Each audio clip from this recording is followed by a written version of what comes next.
പുതിയ നേതൃത്വം ചുമതലയേറ്റ ശേഷമുള്ള ആദ്യത്തെ KPCC യോഗം ഇന്ന് തിരുവനന്തപുരത്ത് നടക്കുകയാണ്. തദ്ദേശ സ്വയംഭരണ തെരഞ്ഞെടുപ്പിനുള്ള മുന്നൊരുക്കങ്ങൾ, ഭാവി പ്രവർത്തനങ്ങളും ഒക്കെ ചർച്ചയാവുമെന്നാണ് അറിയുന്നത്.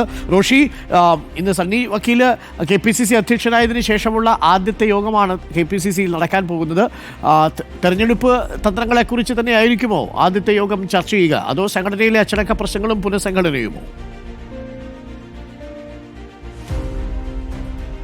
അരുൺകുമാർ, സണ്ണി ജോസഫ് KPCC അധ്യക്ഷനായി, അതിന് പുറമെ 3 വർക്കിംഗ് പ്രസിഡന്റുമാർ PC വിശ്വനാഥ്, AP അനിൽകുമാർ, ഷാഫി പറമ്പിൽ, ഈ 4 പുതിയ നേതാക്കളുടെ നേതൃത്വത്തിലുള്ള ആദ്യത്തെ KPCC ഭാരവാഹി യോഗമാണ്. ഭാരവാഹികളും DCC അധ്യക്ഷന്മാരുമാണ് യോഗത്തിൽ പങ്കെടുക്കുന്നത്. മുൻ KPCC അധ്യക്ഷന്മാർക്കും യോഗത്തിലേക്ക് ക്ഷണമുണ്ട്. ഏതായാലും ഇന്നത്തെ യോഗത്തിൽ പ്രധാനമായും കഴിഞ്ഞ കമ്മിറ്റി എടുത്ത തീരുമാനങ്ങൾ, അതിന്റെ ഒരു വിലയിരുത്തലുണ്ടാകും.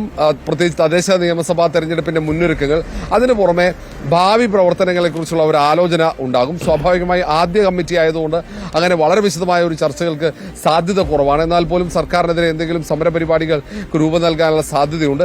ഏതായാലും പുനഃസംഘടന വരാനിരിക്കുകയാണ്. ആ പുനഃസംഘടനയെക്കുറിച്ചുള്ള സൂചന ഇന്ന് അധ്യക്ഷൻ യോഗത്തിൽ പറയും. അങ്ങനെയുള്ള ഒരു സൂചന പ്രകടിപ്പിക്കുമെന്നാണ് അറിയുന്നത്. കാരണം വളരെ പെട്ടെന്ന് പുനഃസംഘടന പൂർത്തിയാക്കണമെന്ന നിർദ്ദേശം ഹൈക്കമാൻഡ് നൽകിയിട്ടുണ്ട്. ഇന്ന് AICC ജനറൽ സെക്രട്ടറി, സംസ്ഥാനത്തിന്റെ ചുമതലയുള്ള ദീപാദാസ് മുൻഷി കൂടി യോഗത്തിൽ പങ്കെടുക്കുന്നുണ്ട്. വളരെ പെട്ടെന്ന് ഭാരവാഹികളെ നിശ്ചയിച്ച് DCC അധ്യക്ഷന്മാരെ മാറ്റി ഊർജ്ജസ്വലതയോടെ പാർട്ടി മുന്നോട്ട് പോകണമെന്ന നിർദ്ദേശമാണ് ഹൈക്കമാൻഡ് നൽകിയിരിക്കുന്നത്. Thank you. റോഷി പാലാണ് വിവരങ്ങൾ നൽകിയത്.